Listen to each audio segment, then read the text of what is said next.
President Joe Biden has now been president for nearly 3 months.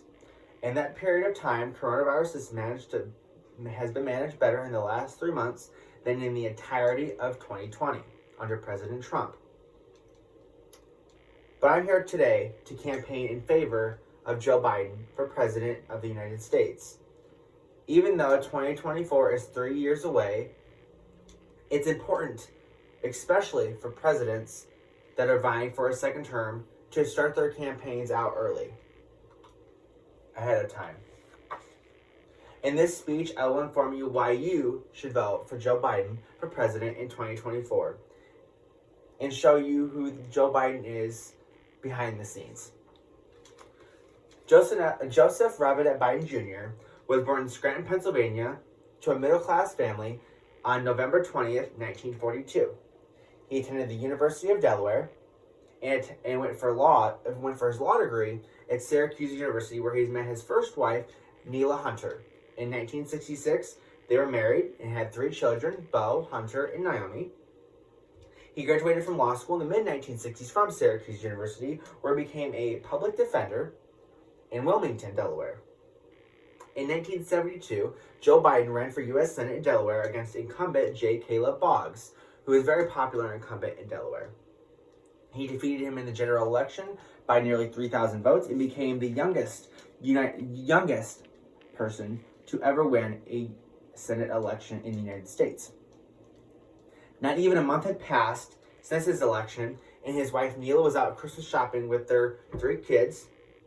Joe was not there. Joe was not in the car when they were T-boned by a semi, killing Naomi and Neela instantly and severely injuring the 2 boys. With the loss of his wife and daughter, he understands and has endured pain. He understands. Joe Biden was sworn in on January 3rd, 1973, while still in the ECU with his recuperating sons. Senator Joe Biden from Delaware would serve in the Senate for over 36 years, becoming one of the longest-serving senators in United States history. While he was in the Senate, Joe Biden voted in favor of repealing the Don't Ask, Don't Tell law, which would prohibit LGBTQ men and women from serving in the armed forces, helped pass the Violence Against Women Act, and introducing the first climate change bill into Congress. Via Wikipedia, thank you. He voted with the Democrats around 80% of the time, making him one of the most moderate in the United States Senate. He was also in charge of the United States Senate Judiciary Committee, where he gained national attention, as History.com says, with the Anita Hill hearings and the grilling of then Judge and now Justice Clarence Thomas.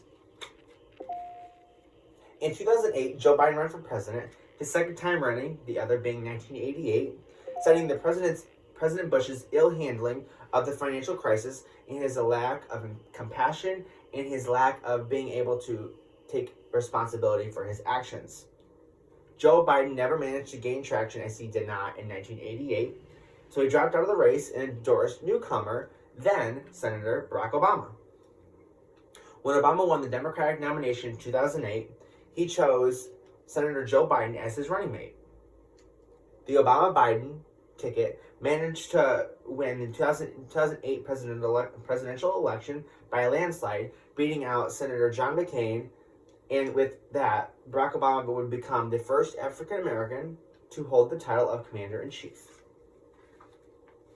As Vice President of the United States, Joe Biden spearheaded income inequality, bringing back the auto industry and bringing back the economy from the brink of collapse. President Obama put Joe Biden in charge of these issues because where Barack Obama lacked in experience, Joe Biden made up for with the relationships in the Senate and his experience of over 36 years in the Senate. As Vice President after the Great Recession, Joe Biden was easily the most influential Vice President and man in Washington, D.C. to date. With his vast knowledge of the Senate rules, he was able to relate to others in the Senate as well as those in the House. He was able to relate to the average Joe kind of person, and with that ability, he was able to pass consequential legislation such as the Affordable Care Act, which provided millions of those in poverty with affordable health care and quality health care. With that victory and the assassination of Al-Qaeda leader Osama bin Laden, the Obama-Biden ticket sailed to victory in 2012, winning re-election and denying the keys of the White House to Governor Mitt Romney. In his second term as vice president, he passed the Taxpayer Relief Act, which gave relief to some qualifiers in the middle class and lower class. In 2016, he was speculated that he might run for president, but opted out, saying, with CNN reporting, that he wanted to spend more time with his family. Donald Trump went on to win the White House over Hillary Clinton, an upset to say the least. And as a widely unpopular president throughout his entire term, it was a perfect time for a former popular vice president to take on the incumbent, and as he says in his book, Promise Me Dad, restore the soul of the nation. With a field of over 20 candidates in the Democratic primaries were full of excited voters, young and old, ready to beat President Donald Trump. Vice President Biden eventually won the nomination and prepared for the fight of his life against Donald Trump.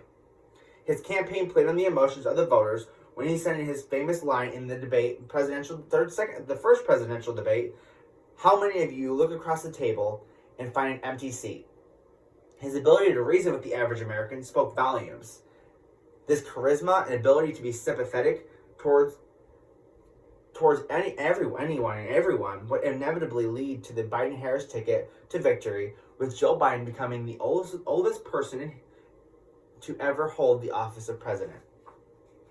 Some of Joe Biden's first acts as president include signing the end of the construction of the border wall, revoking the permits of the Keystone Pipeline, and rejoining the Paris Climate Agreement. I want you to vote for Joe Biden in 2024 because he's got the job. He's been on the job for nearly 3 months and has already passed executive orders protecting LGBTQ and minorities from discrimination, signing the American Rescue Plan, which would bring back jobs and put money in your pockets, and in the near future, signing an infrastructure bill creating millions of new jobs to fill. He lost his wife and daughter in a car crash, and he knows loss. He understands the pain that people have gone through with coronavirus. He knows me. He knows you. He can relate to us. And as Joe Biden says in his book, true bravery is when there is very little chance of winning, but you keep fighting. And that is why you should vote for Joe Biden in 2024.